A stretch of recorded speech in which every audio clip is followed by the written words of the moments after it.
2019年，我拥有了一台在当时非常火热的相机。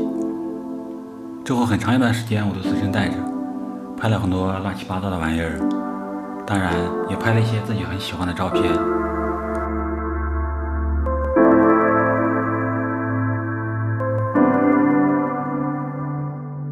这台相机对我而言更多是一个伙伴，过往生活的很多记忆中总是有它的存在。再次回看这些照片，不禁觉得时间虽是一分一秒过去的，感受起来却是一段一段的，突然一下子就没了。对，就是这台理光 ZR 2代，机身自带闪光灯，适合抓拍，甚至部分用户喜欢拿它怼脸直闪，这个行为我觉得有点不道德。它拥有高对比度黑白预设，一键变身森山大道，加上快拍模式，秒变猥琐变态偷拍党。这台相机我买回来已经5年了，前2年玩的比较多，后来修了2次，就彻底提不起兴趣了。现在呢，这个开机声音有点像开火车一样，大家可以听一下。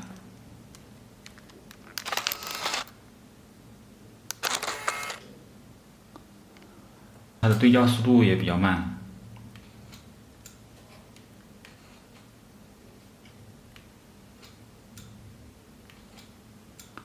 这个速度在街上想抓拍根本是不可能的。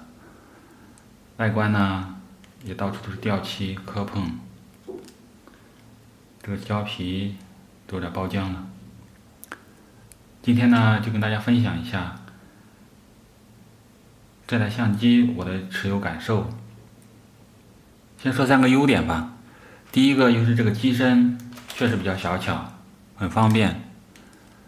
然后操控呢，对于这么小的机身而言已经是非常不错了。我通常使用 TAV 档，通过前波轮控制光圈，后波轮控制快门，然后 ISO 设置成自动高感度，我一般设置成3200，这样在街上拍就比较方便。说到小巧，有人说手机不是更小巧吗？确实，大家出门现在都要带手机。如果只是从记录的角度来讲，手机无疑是一个非常好的选择。但是如果从拍照的角度来讲，手机照片一是涂抹感太强，各大厂家出厂调教的都有自己的偏好，有些锐化比较多，照片看起来比较生硬，有些色彩调的也比较奇葩。而且现在手机尺寸也越做越大，和这个从便携的角度来讲没有本质的区别，我感觉。所以针对这个相机，不论是感光元器件还是操控还是画面质量，都是手机没有办法比的。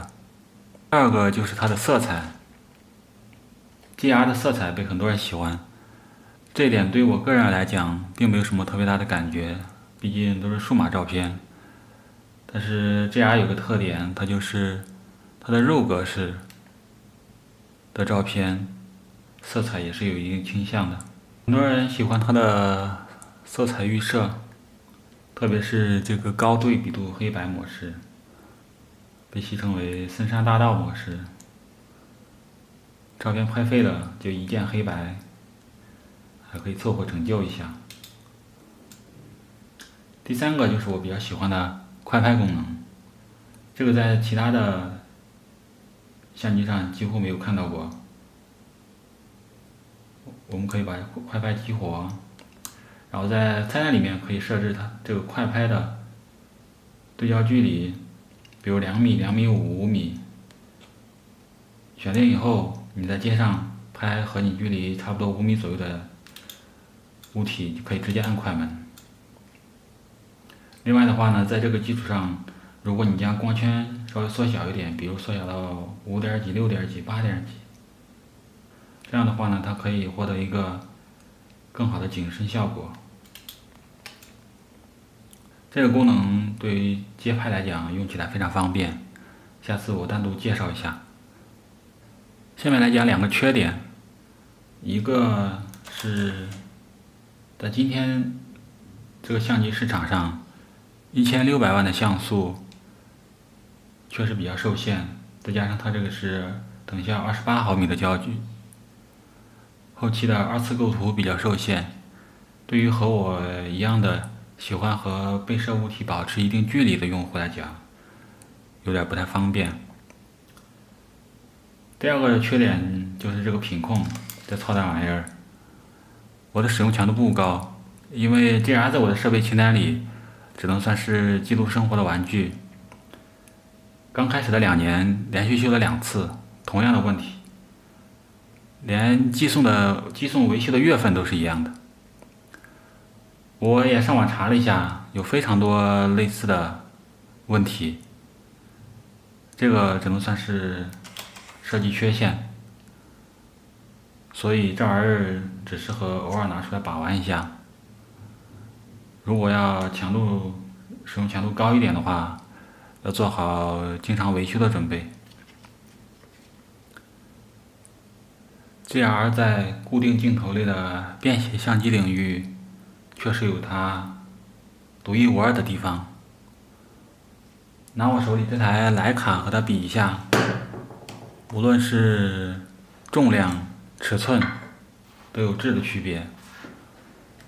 当然，一个是全画幅，一个是 APS-C 画幅的，我们也只是做一个不严谨的对比。